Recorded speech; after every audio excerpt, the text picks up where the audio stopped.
새벽 아직도 밝기 전에 예수께서 일어나 나가 한적한 곳으로 가사 거기서 기도하시더니 시몬과 및 그와 함께 있는 자들이 예수의 뒤를 따라가 만나서 이르되 모든 사람이 주를 찾나이다. 이르시되 우리가 다른 가까운 마을들로 가자. 거기서도 전도하리니 내가 이를 위하여 왔노라 하시고 이에 온 갈릴리에 다니시며 그들의 여러 회당에서 전도하시고 또 귀신들을 내쫓으시더라. 오늘부터 우리 교회는 대림절 기간을 지냅니다. 예수님이 인간의 육체를 입고 이 땅에 오신 성탄절까지의 한 달 기간을 우리는 대림절로 지냅니다. 그래서 앞으로 4주간 우리는 예수님의 오심을 기다리고 기뻐하고 또 준비하는 기간으로 지낼 텐데요. 여기에 따라서 오늘은 그 첫 번째 시간 예수님이 오신 이유라는 제목으로 함께 말씀을 나눕니다. 마가복음 1장을 고른 이유가 있습니다. 예수님이 직접 말씀하셨기 때문인데요. 내가 이를 위해 왔노라 라고 말씀하시는 장면입니다. 그러니까 예수님이 스스로 내가 여기 왜 왔는지, 내가 이 땅에 왜 왔는지를 스스로 밝히는 장면인데 이곳은 제자들과 함께 먼 마을들을 다니면서 전도하시며 하신 말씀입니다. 그러니까 예수님이 이 땅에 왜 오셨는가 오늘 세 가지를 좀 말씀드릴 텐데요. 첫째로 예수님은 갈릴리 온 지역을 예수님을 만나고 싶어하는 그 수많은 사람들을 다 찾아가서 만나시기 위해서 이 땅에 오셨다라고 볼 수 있습니다. 사람을 만나는 것, 왜 예수님은 사람을 만났을까요? 사람 만나는 거 상당히 피곤한 일이기도 한데요. 그러나 예수님이 사람을 만나는 건 명확합니다. 그 영혼을 사랑하기 때문에 만나신 줄로 믿습니다. 사람을 사랑하는 것, 이거 예수님이 이 땅에 오신 아주 중요한 이유입니다. 모든 사람이 예수님 찾습니다 라는 말씀에 예수님은 다 일일이 만나시고 사랑하시는데 저는 이걸 이렇게 표현하고 싶어요. 예수님은 사람을 사랑하실 때에 하나님답게 예수님답게 사랑하셨다라고 볼 수 있습니다. 오늘 그게 이제 상당히 중요한 개념인데요.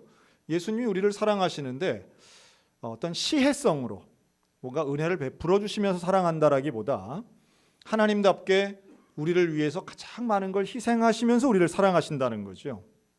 그리고 그 사랑에는 일방적인 것처럼 보이지만 우리를 그 어떤 존재보다 가장 귀하게 여기시는 하나님의 특별하신 사랑이 여기에는 존재합니다. 제가 최근에 한 강의를 하나 유튜브를 통해서 봤습니다. 근데 그 강의 내용이 제가 한 몇 번씩 말씀드렸던 케이블 방송의 프로그램을 이제 분석한 내용이었는데요. 그 케이블 방송의 프로그램은 나는 자연인이다라는 프로그램입니다. 몇 번 말씀드린 적이 있습니다. 그런데 이거를 좀 새로운 시각으로 이걸 분석하셨더라고요. 그러니까 이 나는 자연인이다가 어떤 면에서 좀 특별한가 하면 일단 출연진이 여성이 별로 없습니다. 또 젊은이가 별로 나오지 않습니다. 대개 거기에 출연하시는 분들은 나이가 좀 있는 중년의 남성분들이 대개 여기에 출연하시죠.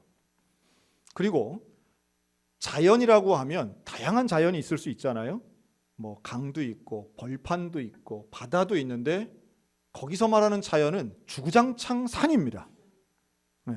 산 속에 사는 중년의 남성들. 그리고 이분들의 공통점이 또 있어요. 먹는 게 상당히 단순합니다. 부지런하게는 움직이는데 하루의 일과가 되게 단순해요. 근데 그러면서 뭐라고 얘기하느냐? 여러분 행복하다 얘기합니까? 불편하다 얘기합니까? 다 행복하다고 얘기합니다. 그냥 물속에 첨벙해도 행복하다고 그러고 수염을 이렇게 기르시고도 행복하다고 그러고 무슨 된장찌개 하나 끓이고 밥 하나 이렇게 먹으면서 맛있다고 그러고 또 거기 사회 보는 또 젊은 연예인은 꿀맛이라고 그러고 둘이 뭐 주거니 받거니 먹으면서 합니다. 이쯤 되면 이제 그거 싫어하시는 분들은 세상에 그런 꼴불견이 어딨냐 이제 하는데 여기서 놀라운 건 그 나는 자연인이다라고 하는 프로그램의 시청률이 상당히 높은 거예요. 우리가 예상할 수 있습니다. 여러분 그거는 누가 볼까요? 여자분들이 볼까요? 남자분들이 볼까요? 집안에 한 명씩 계시잖아요. 남자분들이 봅니다.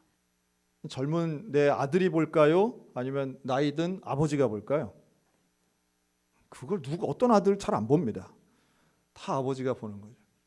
신기하죠? 만약에 산을 좋아한다라고 하면 여러분 요즘 젊은이들은 백패킹이라고 그래서 여자 혼자도 산에 가서 며칠씩 캠핑하고 오는 거 상당히 유튜버들 유행입니다. 산은 남녀노소 누구나 좋아합니다. 여행은 남녀노소 누구나 좋아합니다.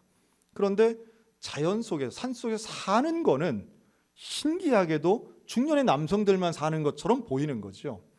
그리고 그것을 대리만족처럼 방송을 통해 보면서 아주 열심히 재방송까지도 꼭 챙겨서 보시는 분들이 의외로 상당히 많습니다. 유명한 예능 프로그램보다도 시청률이 높고요. 우리 기독교 텔레비전이나 CBS보다 훨씬 높은 시청률을 가지고 있습니다. 이걸 분석한 거예요. 어떤 심리를 가지고 그걸 보는가? 왜 그 프로그램은 장수하고 인기가 있는가라고 하는 건데요. 여기에는 한국 중년 남성들에 대한 연구가 들어가는 겁니다. 그걸 압축해서 한마디로 표현하면 이런 말이에요. 대한민국에서 남자로 살아간다는 게 평가하는 지수가 딱 두 가지뿐이랍니다. 그 남성을 평가하는데 성공했냐 실패했냐를 딱 두 가지로 본대요. 하나는 연봉, 또 하나는 직급. 수입이 얼마냐 이거 가지고 평가한다는 거예요. 그리고 그 사람의 지위가 뭐냐 이거 가지고 평가한다는 거예요. 저는 100% 동의하진 않지만 아무튼 그 교수님의 이야기가 좀 그랬어요. 그래서 이 두 가지를 잃어버리는 순간, 즉 수입이 줄거나 사업이 망하거나 또는 직급을 잃어버리는 순간, 퇴직하거나 혹은 실직했거나 이럴 때에 한국 남성들은 자신의 존재감을 상실한다는 거예요. 그래서 나는 무가치하구나, 나는 무시당하는구나, 나는 필요가 없구나 이런 생각을 하면서 스스로의 인생을 아주 비참하게 돌아보는 기회가 생긴다는 거예요. 여기에서 젊은 시절에는 산을 아무리 좋아도 산속에 안 들어가지만 나이가 들고 이 두 가지를 잃어버리는 시기에 산을 바라보는 시각이 완전히 달라진다는 거예요. 그리고 나를 이 두 가지로 평가하지 않는 환경을 찾아 들어가는데 그런 곳이 대한민국에는 사람 사는 곳에는 없더라는 거예요. 그래서 사람이 안 사는 곳을 찾아가니까 산밖에 없더라는 거예요. 이게 그 교수님의 분석이었습니다. 저는 100% 동의는 좀 어렵지만 상당히 맞는 부분이 있구나 하는 생각을 합니다. 사람은 누구나 인정받고 싶은 욕구가 있습니다. 그런데 그 인정받고 싶은 것이 다양한 분야에서 인정받는 게 아니라 아주 몇 가지로만 축약이 되어서 그것만 가지고 그 잣대만 가지고 한다면 누구나 불행할 수 있겠구나 하는 생각을 합니다. 그러니까 다 그런 건 아니지만 어쨌든 자연인을 열심히 보시는 분을 보면 마음에 그런 심리도 있을 수 있구나 생각하면서 꼭 한마디 해주시기 바랍니다. 당신은 참 소중한 사람입니다. 그런 직장이나 수입과 상관없이 우리 집엔 너무 소중해요. 혼자 떠나갈 생각하지 마시고 텔레비전으로만 보세요 하시면 되겠어요. 제가요 최근에 신방을 가서 대신방 가서 하나 느낀 게 있습니다. 우리 서면에 사시는 권사님 댁인데 이 권사님 댁이 마당도 넓고 시골이니까 집도 큽니다. 그런데 이 집에는 개를 키우시는데 개를 3마리 키우고 계시더라고요. 근데 그 3마리 중에 2마리는 마당에서 키우시고 1마리는 집 안에서 키우시는 거예요. 저도 이제 경력이 쌓이다 보니 이 개랑 같이 예배 드리는 경우가 상당히 많습니다. 반려견, 반려묘, 고양이하고도요. 근데 이제 다양한 케이스들을 보는데요. 어떤 강아지는 예배 드리는데 아주 분주한 강아지들이 있죠. 그런데 또 어떤 강아지들은 너무도 신기하게 예배를 멀쩡히 잘 드리는 강아지들이 있습니다. 어느 정도냐면 찬송 부를 때 컹컹거리고 따라 부르는 강아지도 있어요. 제가 한 15년 전에는 그런 강아지들을 볼 때 이거 걔가 영성이 있나? 이런 생각까지 했었는데 지금은 제가 좀 안 다음에는 그게 아니다라는 걸 알게 됐어요. 이번에도 그 권사님 댁에 갔더니 이 강아지가 태도가 다른 거예요. 그러니까 예배 시간에 저만 주로 얘기하잖아요. 그러니까 얘가 저를 빤히 쳐다보는 거죠. 그리고서는 제 눈치를 보고 저한테 가까이 오고 벌써 이제 순서를 아는 거예요. 어떤 위계를 아는 거죠. 그러더니 얘가 떡하니 앉아가지고 예배에 참여를 하는 것 같이 보이는 거예요.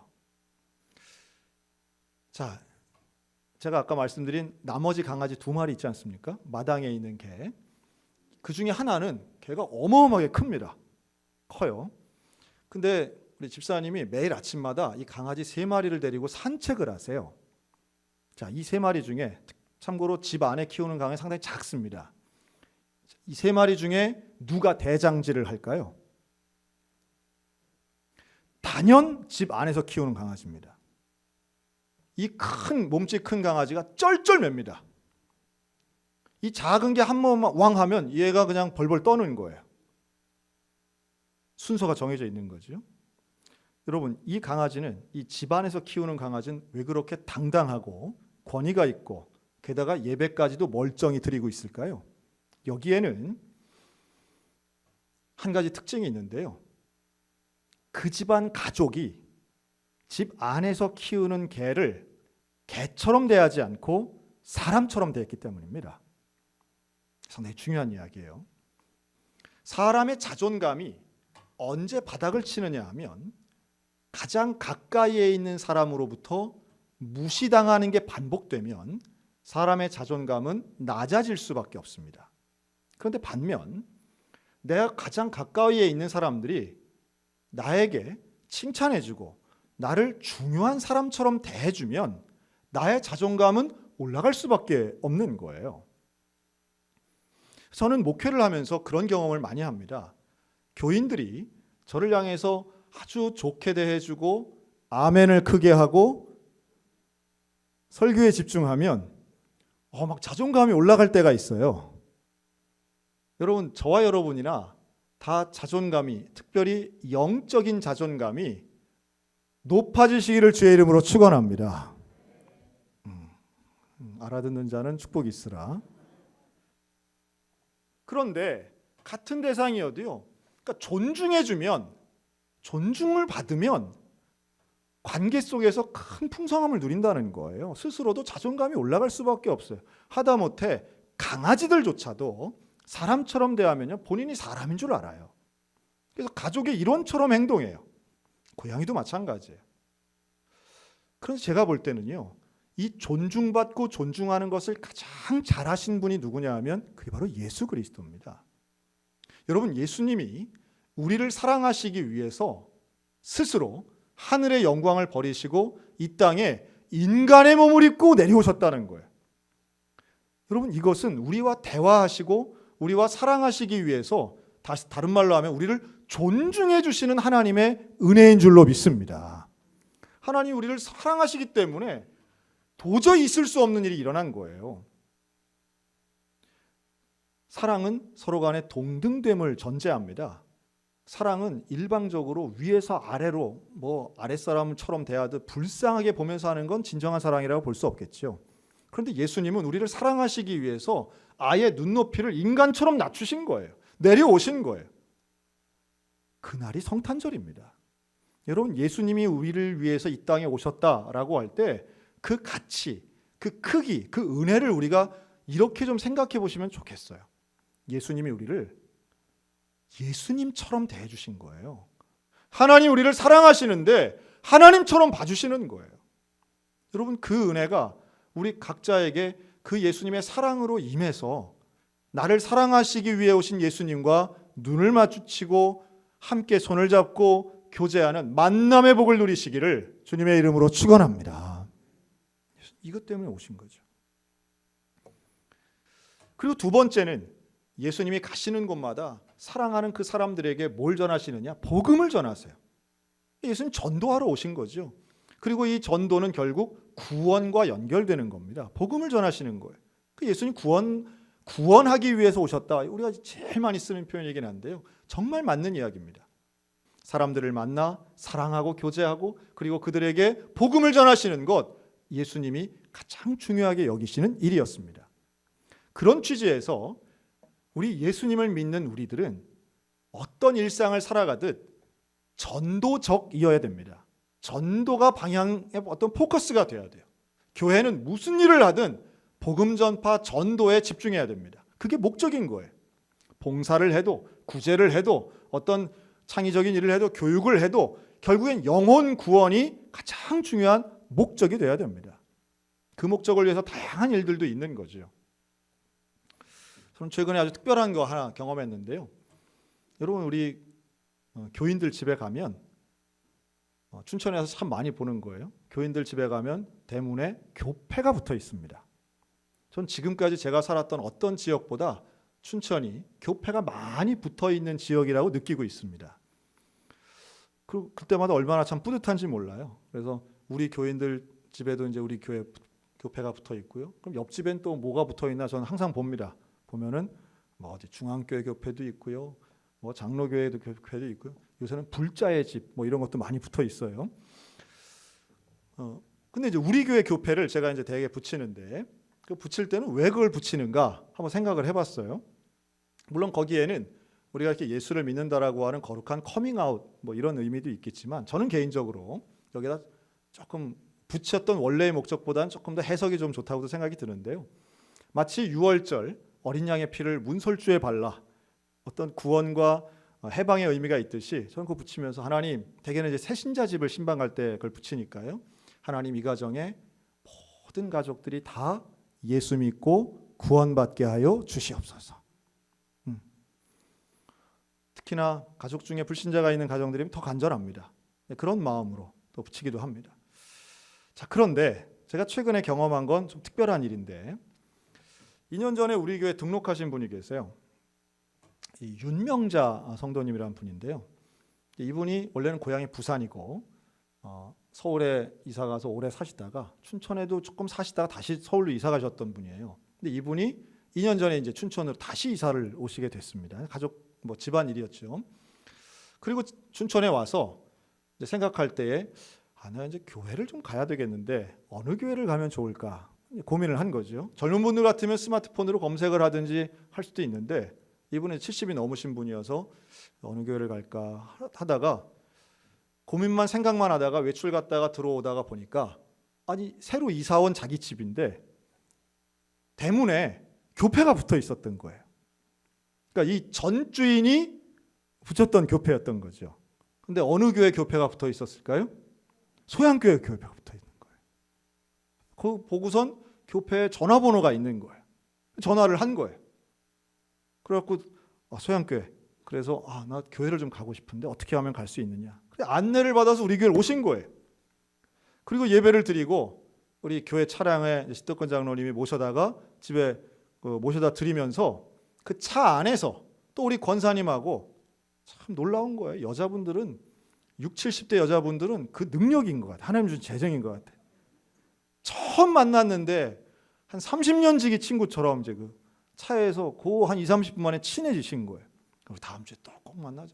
그리고서는 그렇게 교회를 몇 주 오시고 이제 등록을 하신 거죠. 그리고 이번 신방도 받으셨어요. 참 귀한 일이죠. 그러니까 그런 과정을 잘 보면 사실 교패는 그런 목적으로 붙인 거는 아니라고 생각이 들지만 여러분 우리 교회가 복음 전파를 위해서 무엇이든지 하려고 애쓰고 또 교패만 있다고 되겠습니까? 우리 교회 권사님들은 누구라도 낯선 사람 보면 어떻게든 전도하고 어떻게든 정착시키려고 애쓰고 친절하고 먼저 다가가는 이러한 노력들이 있으니 이 집사님 오늘도 9시 예배 나와서 정말 행복하게 예배드리고 오늘도 가셨는데요. 여러분 하나님의 은혜는 결국 영혼 구원에 집중하고 노력하고 매사에 애쓰려고 하는 사람들을 통해서 예수님의 사명 오늘 우리를 통해 이루어질 수 있는 줄로도 믿습니다. 우리 지난 추수감사절에 세례 받으신 분들이 있잖아요. 근데 세례 받으신 분들은 다 각각 정말 특별한 사연들이 있어요. 그 중에 한 분 제가 오늘 소개하면 이분은 정말 교회 안 다니시는 분이에요. 그런데 자기 아이가 유치원에 간 거예요. 열린 유치원. 그 유치원에 갔는데 그 유치원에서 걔의 친구, 그 친구 부모님이 소양교회 집사님들이었던 거죠. 애들끼리 친하고 그러니까 부모님들끼리도 친해지게 됐어요.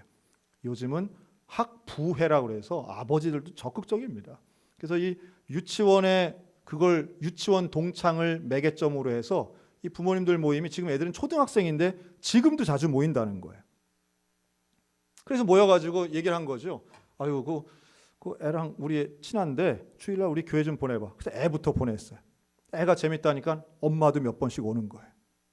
엄마도 와보니까 좋거든요. 그리고 지난 작년 성탄절 발표회 때 이 아이가 여기서 발표를 한 거예요. 그래서 그 아버지한테 아이가 발표를 하니까 오라고 한 거예요. 그때 이 아버지가 온 거예요 또. 근데 놀라운 건 작년 성탄절 발표회 때 온 것이 이분이 지금 50대인데 50평생에 교회를 처음 와보신 거예요. 야, 대한민국에 아직도 그런 분들이 많아요. 대개 5, 60대 정도 됐으면은 한 번쯤은 교회 갈 만도 한데 평생 처음 온 거예요. 자식 관련된 거니까 온 거죠. 그래서 참 감사하게도 그 엄마가 지난 추수감사주일날 세례를 받았어요. 저는 그 과정에서 뭐가 제일 중요할까라는 생각에 여러분 사회생활 하면서 다 큰 대한민국 성인이 누가 교회 가자고 하면 가는 분들의 심리는 뭘까요? 물론 본인이 어떤 영적인 갈급함이 있어서 오기도 하지만 대개는 이게 무관심한 사람이 교회 온다라고 할 때는요, 저는 한 가지 아주 중요하게 봅니다. 즉 초청한 사람에 대한 신뢰감입니다. 누가 청하느냐라고 하는 거예요. 그런데 이 학부형, 이 성도님 마음에는 이 초청한 소양교회 집사님들에 대한 신뢰감이 있었던 거예요. 사귀어 보니까 나도 저런 집안처럼 살았으면 좋겠다. 여러분 친하다고 전도되는 게 아닙니다. 친하다고, 여러분 대한민국에서 친한 방법 중에 하나 그런 거 있어요. 서로 형님 동생 하면서 건배하면서 어깨동무하고 춤추면서 뭐 여행 다니고 하는 이런 친한 거 있습니다. 그러나 아무리 친해도요, 술 마시면서 취한 상태에서 전도했다는 얘기는 전 들어본 적이 없어요. 정직하고 거룩한 삶을 사는 데서 우리는 이미 창조될 때부터 하나님의 형상을 본받아 창조된 사람들입니다. 나의 취향과는 상관없이 정직하고 거룩한 것에 대해 동경하는 마음은 인생이라면 누구나 다 똑같이 있는 거예요. 그런 모습이 이 젊은 소양교회 집사님들을 통해 보여진 거죠. 그리고 평생토록 교회에 대해 관심도 없고 한 번도 가본 적이 없는 분들이 소양교회를 나오고 세례까지 받았다는 것은 결국 하나님의 은혜이기도 하지만 전도자의 그러한 사명과 평소의 삶과 언행이 기본적으로 있었다라고 저는 봅니다. 사랑하는 성도 여러분, 우리가 예수님이 이 땅에 오신 가장 중요했던 이유, 영혼 구원에 우리도 관심 갖고 함께 동참했으면 좋겠습니다. 일생을 살아가며 한 명의 영혼을 전도하는 것 얼마나 귀한 일인지 몰라요. 우리의 모든 삶의 생활의 전체는 결국 복음을 전하고 전도하는 데 집중되어야 할 것입니다. 오늘도 이 코로나19 상황에 누구를 만나거나 혹은 누구를 전도하는 게 상당히 부담스러운 건 사실입니다. 그러나 방법은 늘 진보하는 거죠. 여러분 SNS를 통해서 그토록 많은 카톡을 주고받는데 우리의 카톡 중에 예수님에 대한 내용은 과연 얼마나 있으십니까? 내가 당신을 위해 기도하고 있습니다 라고 하는 말을 우리는 몇 명에게나 보내고 있습니까? 숱한 정보와 걱정과 남 흉보는 거에 대해서는 그렇게도 많은 것들을 오고 가고 대화하는데 우리는 과연 전화하고 카톡하고 SNS를 쓰면서 예수님에 대해 소개하고 복음에 대해 이야기하는 건 얼마나 있느냐라고 하는 말씀이에요. 우리에게 좀 그런 고백과 그런 전달과 전도할 수 있는 용기가 있었으면 좋겠습니다. 예수님은 이 일을 위해서 우리가 내가 왔다라고 말씀하고 있어요. 예수님이 이 땅에 오신 이유 영혼을 구원하고 복음을 전파하기 위함입니다. 그리고 마지막 세 번째, 예수님은 온데 가서 사람들을 만나고 사랑하시고요. 만나는 사람들마다 복음을 전파해서 영혼을 구원하시고 그리고 오늘 마가복음 1장에 보면 39절 귀신을 내쫓으셨다라고 말씀합니다. 이 귀신 쫓는 것은요 상당히 여러 번 나오는데요. 이 귀신이 의미하는 것은 조금 폭넓게 보면 이렇게 볼 수 있습니다. 예수님은 우리의 문제를 해결해 주셨다라고 하는 거죠. 가장 심각한 문제, 이 귀신을 통해서 있었던 영적인 문제, 정신적인 문제, 환경의 문제를 예수님은 해결해 주시는 거예요. 우리의 삶을 도와주시는 거죠. 이 귀신 들린 문제들은 사람의 힘으로 어떻게 해결이 잘 안 되는 거예요. 비슷한 상황이 마가복음 9장에도 나옵니다. 이 아들이 귀신 들려서 풀 수 없는 문제를 가지고 온 아버지가 나오죠. 여러분 풀 수 없는 문제, 해결이 어려운 문제, 뭐 지금 우리 상황이라고 볼 수 있겠죠. 우리 코로나19가 점점 더 심각해지는 것 같을 때 우리 더 마음들이 무겁죠. 우리 선배 목사님이 그런 얘기 하시더라고요. 나오라고 할 때는 그렇게 안 나오시던 분들이 코로나19 상황에서 나오지 말라고 해도 다 알아서 안 나오더라고.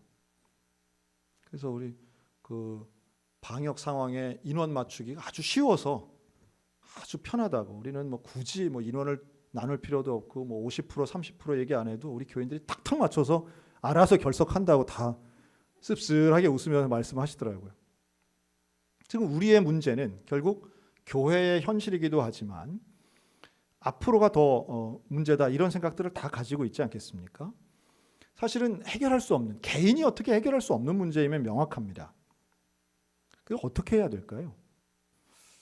마가복음 9장에 나오는 이 아버지가 아들의 문제를 가지고 제자들에게 왔을 때 이 제자들이 아무리 귀신을 쫓으려고 해도 되지 않는 거예요. 그런데 예수님께로 가져왔을 때 예수님이 그 귀신을 쫓아내시고 문제를 해결하세요.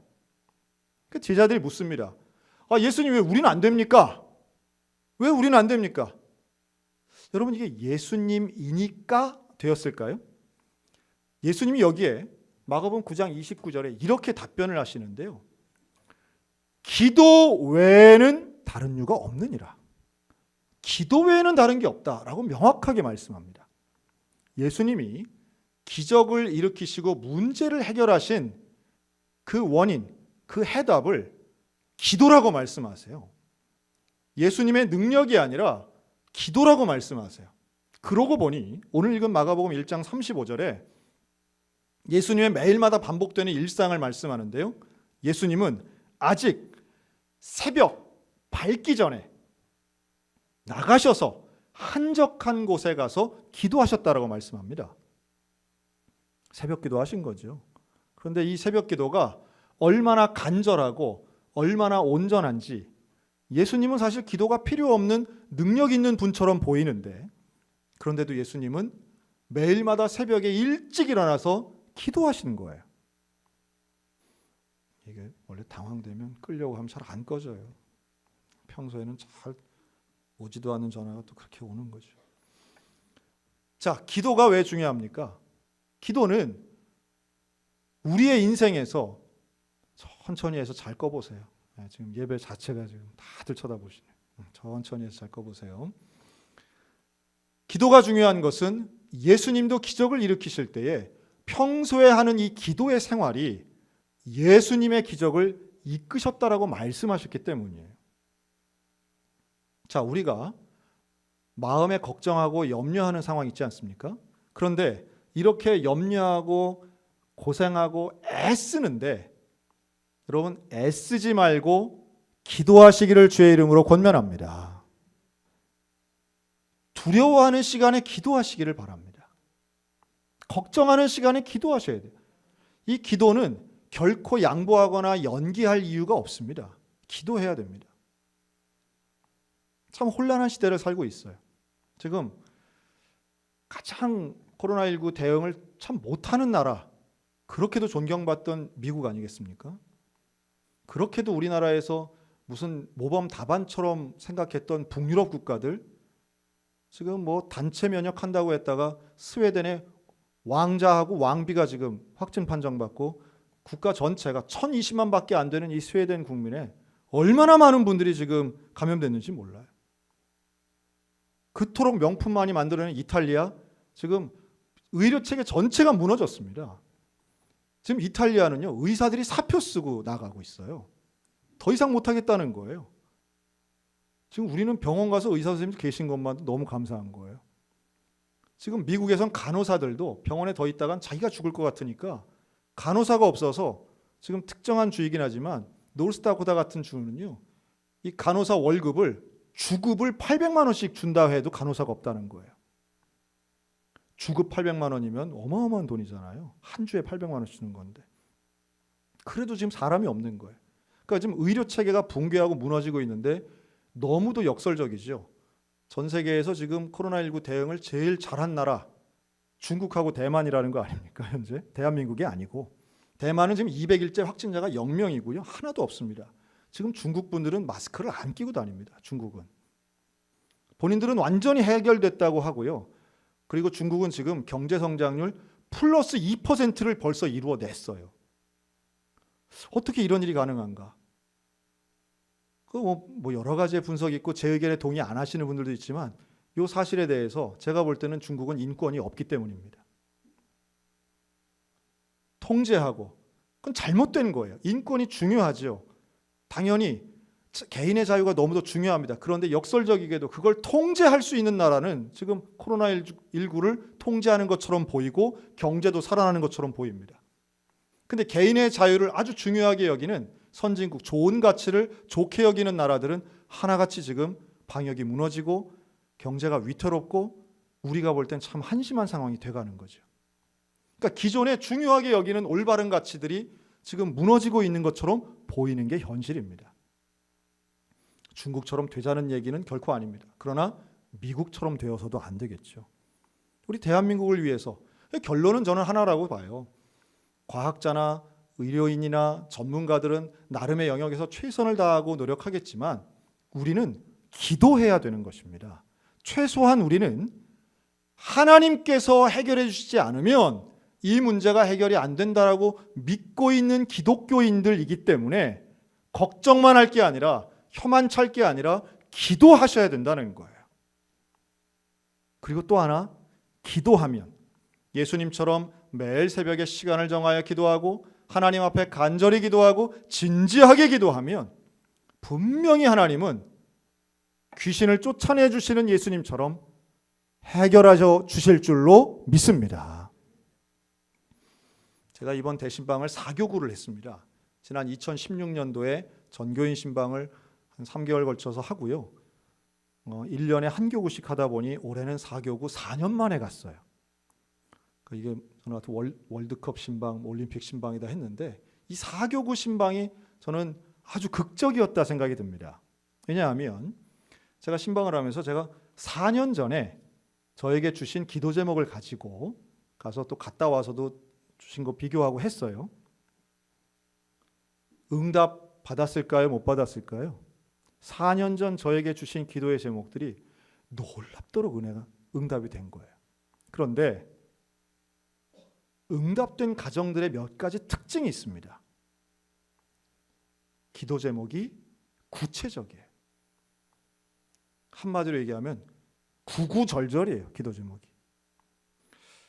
처음 온 목사에게 좀 부담드린다 생각이 들어서 그런지 이렇게 기도 제목 쓰신 분들이 있어요. 자녀가 잘 되고 집안이 형통하고 모두가 건강하고 교회가 부흥했으면 좋겠습니다. 이렇게 쓰신 분들은 잘 응답이 안 됐어요. 지금 무슨 말을 하는지 잘 이해하시면 좋겠습니다.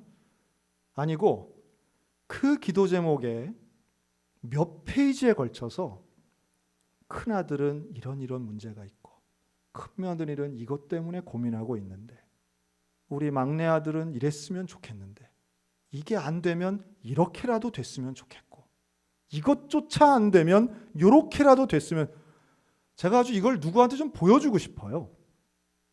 여러분 기도 제목을 보면 뭘 알 수 있느냐 하면 이분이 정말 간절하게 기도를 하시는구나 하는 걸 알 수 있습니다. 그리고 기도 제목이 구체적이고 기도 제목이 몇 페이지씩 넘어가면요. 여러분 그거 읽는 게 기도 아니겠습니까? 쓰는 게 기도고 읽는 게 기도인데 기도의 시간이 정해집니다. 분량이 늘어나는 거예요. 여러분 기도는 주문처럼 하는 기도가 아니라 하나님 앞에 간절한 기도는요. 일정 시간 이상을 넘어갈 수밖에 없어요. 긴 기도가 된다는 거예요. 그리고 그렇게 간절하게 구체적인 기도는 하나님께서 반드시 여기에 응답하시고 말씀하시고 역사하실 줄로 믿습니다. 왜냐하면 기도 외에는 다른 게 없기 때문이에요. 기도 외에는 다른 게 없어요. 다른 게 있으면 기도도 하고 그것도 하는 거죠. 그러나 예수님 너무도 명확하게 말씀하시는 거예요. 귀신을 쫓아내고 이런 어마어마한 문제를 해결하는 건 기도 외에는 없다는 거예요. 다른 사람들이 볼 때는 우습게 들릴지 모르지만 예수님을 믿고 예수님을 기다리는 우리는 이 말씀을 붙잡아야 될 줄로 믿습니다. 이 말씀을 붙잡는 사람이 기도하는 거예요. 이 말씀을 붙잡는 사람이 포기하지 않고 기도의 자리에 나오는 거예요. 내가 있는 그곳에서 걱정만 하거나 마음만 졸이는 것이 아니라 기도해야 됩니다. 저도 마찬가지고 우리도 마찬가지. 코로나 블루라는 게 있다고 그러죠. 모두가 지금 우울증 조금씩 다 앓고 있습니다. 모두가 우울증을 다 앓고 있어요. 여행 못 가서 우울하다는 사람들도 있고요. 뭐 막막해서 미래가 안 보여서 사람들 얼굴만 봐도 답답하고 집안에 있는 것도 답답하다는 분들도 있습니다. 그것만 해도요, 그 정도 고민만 해도 배부른 거죠. 수입이 아예 없고 아예 없는 것이 빚을 지게 되어서 마이너스가 되고, 남들은 집값이 수십억씩 올라간다는데 나는 있을 집도 없고 매일 월세 걱정만 해야 된다는 건 우울증을 넘어서 거의 자살 충동인 거예요. 그런데 자살 충동은 영적으로 본다면 그게 바로 귀신의 역사입니다. 그렇다면 오늘 우리에게 정말로 필요한 것은 기도하는 거 아니겠냐는 거예요. 여러분, 기도할 때 마음이 변화되고 영혼이 변화되고 상황이 바뀔 줄로 믿습니다. 하나님의 역사가 이루어지는 거예요. 여러분, 주님이 말씀하시는 이 말씀을 우리 진지하게 붙잡았으면 좋겠습니다. 그리고 여전히 살아계신 그 예수 그리스도가 이 땅에 다시 오심을 믿고, 이번 성탄절, 이번 대림절은 나를 사랑하시는 예수님, 나를 존중하셔서 이 땅에 오신 그 예수님, 우리에게 복음을 전하여 구원하시는 예수님, 그리고 귀신을 쫓아내며 우리의 인생의 문제를 해결해 주시는 그 예수님을 기다리며 간절한 마음으로 주와 동행하는 우리 믿음의 성도들 다 되시기를 우리 주님의 이름으로 축원합니다.